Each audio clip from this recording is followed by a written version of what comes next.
Hi everybody, my name is Matti Greenspan. I'm the Senior Market Analyst in eToro, and today we're going to talk about the evaluation of crypto assets. We've all heard of cryptocurrencies.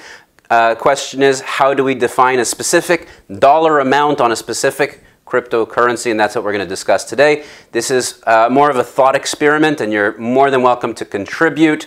Your thoughts and opinions are very valuable as we go forward. So, first of all, let's talk about who's investing in cryptocurrencies. So, Generation X had a very large faith in government. So actually the favorite investment that they made at the time was in government bonds. And we could see that government bonds did very well at the time, and anybody who invested in them did well as well.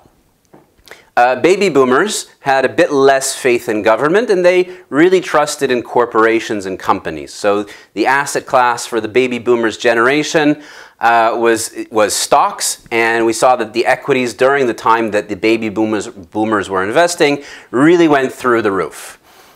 We believe that cryptocurrencies and crypto assets are the asset class of the millennials. So basically this is the asset class of our generation, and it's just getting started right now. So why is Bitcoin so interesting from an investment perspective? So first of all, it's a very volatile currency. Volatility in itself creates opportunities because you can trade on it. And we've seen obviously many times in the past where it's risen on orders of magnitude rather than on a regular incline. So obviously that's very interesting from a profit perspective. But also from an investment manager's perspective, people on Wall Street are looking at it basically as a hedge against systemic risk, meaning that Bitcoin is fairly unconnected with other markets. So if a central bank decides to devalue their currency or increase their interest rates, that doesn't have much impact on cryptocurrencies, and they're fairly uncorrelated with your commodities, your bonds, your stocks, your other assets. So basically, to put a small amount of crypto into a much larger, well-diversified portfolio, it increases your profit potential. But if you keep the risk managed, it actually doesn't create too much additional risk for you. Now, before we get into how to evaluate cryptocurrencies, we really need to define them. And I think the Swiss government did a really excellent job of this earlier this year, and they defined 3 categories of crypto assets. So number 1 is cryptocurrencies, money tokens. This is Bitcoin, Bitcoin Cash, Litecoin, Dash, anything that was designed to be a store of value, means of exchange, or unit of account. Those are money tokens. So if they have the property of money, they can be considered as money. Number 2 is utility tokens. So that's your Ethereum and XRP. Basically any token, most of the ICOs that have happened in over the last year and a half were utility tokens. So if it's to be used within a specific application or framework to do a specific purpose, then it's a utility token. So Ethereum, for example, was never designed to be money. It was designed simply to interact with the smart contracts, pay the gas, pay the mining fees for the transactions, and everything like that. And this is why it's a utility token and not a money token. The third is securities. And we haven't seen too many big examples of securities tokens just yet. Some analysts believe they're going to play a much larger role, but there are a few minor cryptos that do fit this category at the moment. And basically what it means is that if it's offering to the investors a share in the company's profits or some sort of a voting rights or something like that, partial ownership of the project, then it should be considered as a security. Now, obviously, there's a lot of debate at the moment in the United States about which cryptocurrencies fit into which categories specifically, and that obviously has legal ramifications. But as the Swiss have aptly noted, just because we've defined 3 categories doesn't mean that each crypto asset is going to neatly fit inside one of those categories. We're talking about programmable money. So that means that it's limited only to our imagination, and some crypto assets are going to have multiple properties of multiple different categories, but each one has at least one of the 3.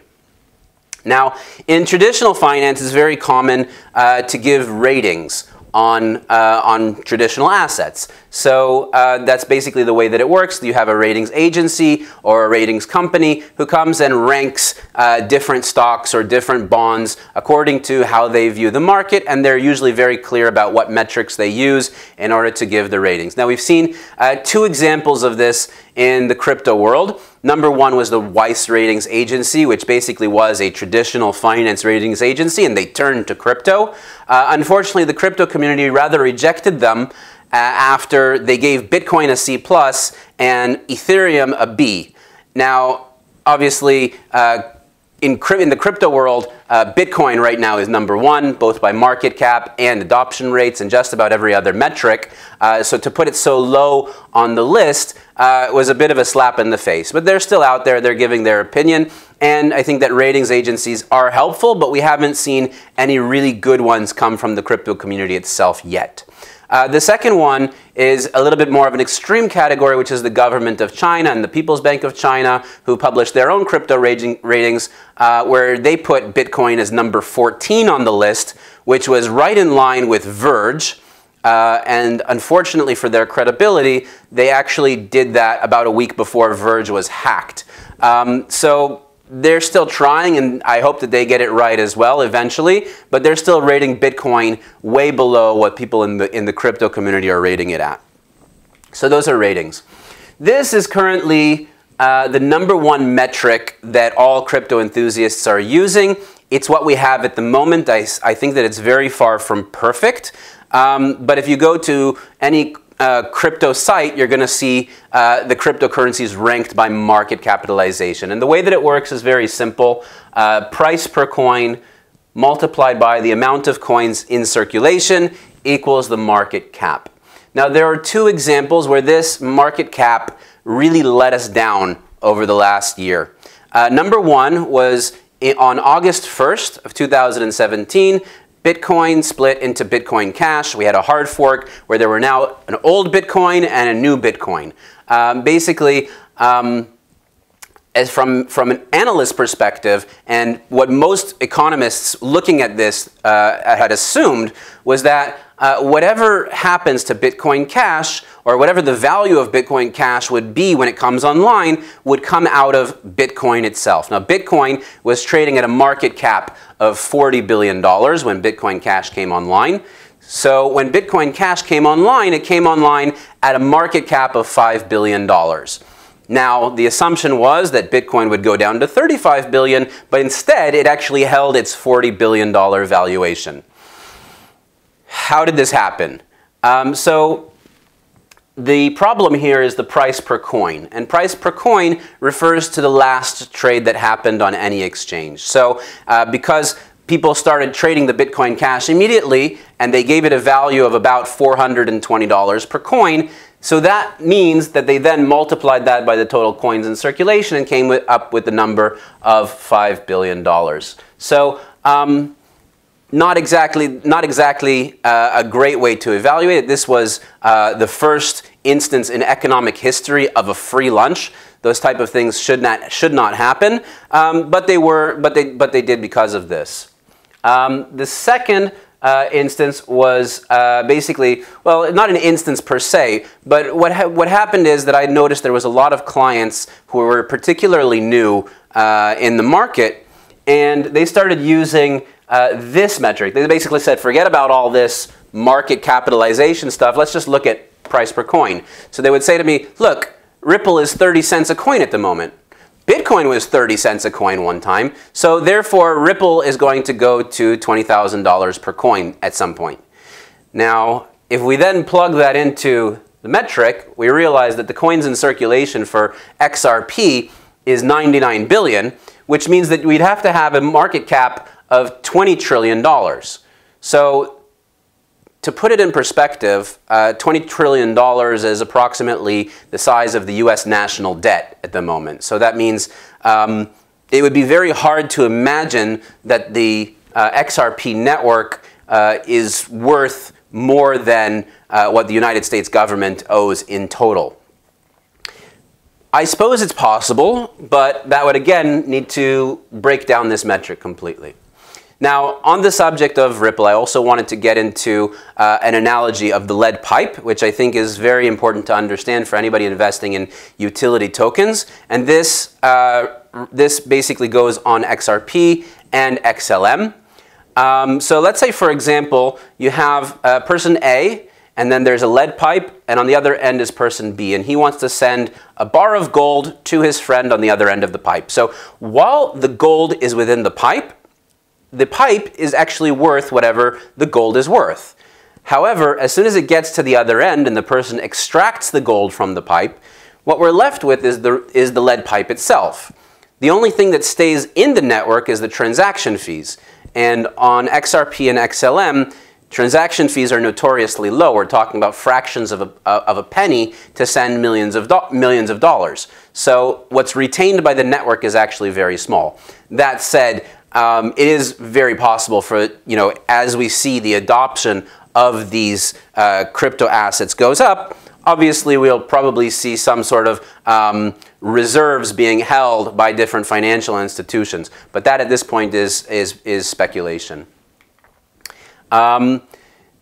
Now we come to something that's probably a bit more familiar for crypto enthusiasts, and we're talking about metrics that are native to cryptocurrencies where we cannot borrow from the traditional assets. So number one is mining costs, and we've seen a very direct correlation between mining costs and the price of Bitcoin over time.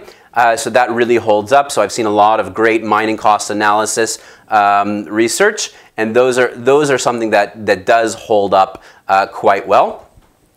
Another thing that's native is because we're talking about programming and we're talking about the world of computers and technology is development. So GitHub activity can actually increase the price because that shows activity on the network. It shows that the network is developing.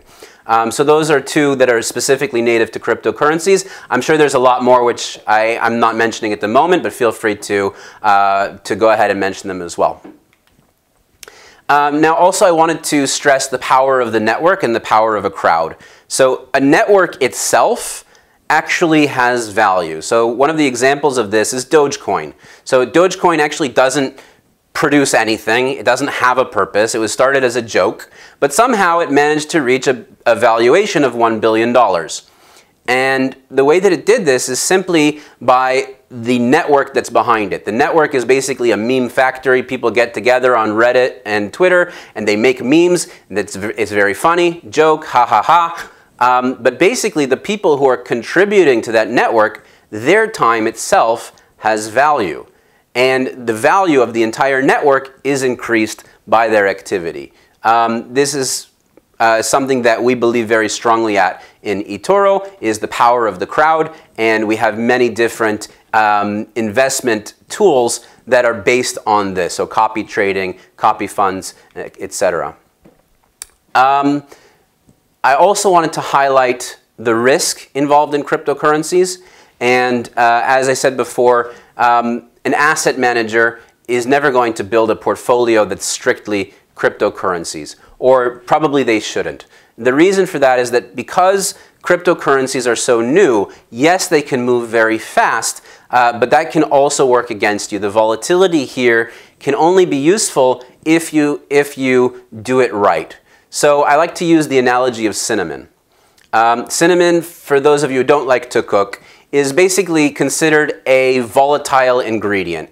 And what that means is that it's very complex on a molecular level, and it can have different interactions based on the different ingredients that you use it with. Now, just like cryptocurrencies, when you're cooking with cinnamon, you only want to put a very small amount of cinnamon into your recipe. If you put a spoon, it can really spice things up.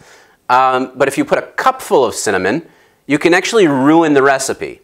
Now, I don't want to mention what happens if you try to take a spoonful of cinnamon and put it in your mouth straight. You can look that up online later. It's called the Cinnamon Challenge, and that was incredibly fun at the time. But basically, it's too difficult to swallow. So this is why when you're looking at cryptocurrencies, consider having it as only a small part of your overall investment. Now, how to invest in cryptocurrencies is quite simple. you can come to a website like eToro.com or download the eToro app, and you can go. We have 11 different crypto assets on the platform that you can invest in directly in a very user-friendly way. Or if you're less market savvy, have less experience, you can just go to the copy fund strategies, which you'll see on the left-hand panel. And it's very simple to invest in a diversified copy fund like, for example, the crypto fund, which has all of the 11 crypto assets on eToro, and it automatically divides them by market share. Or you can use a copy fund like AI Trader 50 or Sharp Traders, which basically copies other traders on the network. And because the other traders on the network also are diversifying their accounts with cryptocurrencies, you'll automatically get that sweet spot according to the network sentiment at the moment. Hope that you enjoyed this. My name is Matti Greenspan. I'm the Senior Market Analyst in eToro. Feel free to reach me on the eToro network or on Twitter and LinkedIn. I'm very active on all three, and I wish you a very pleasant day.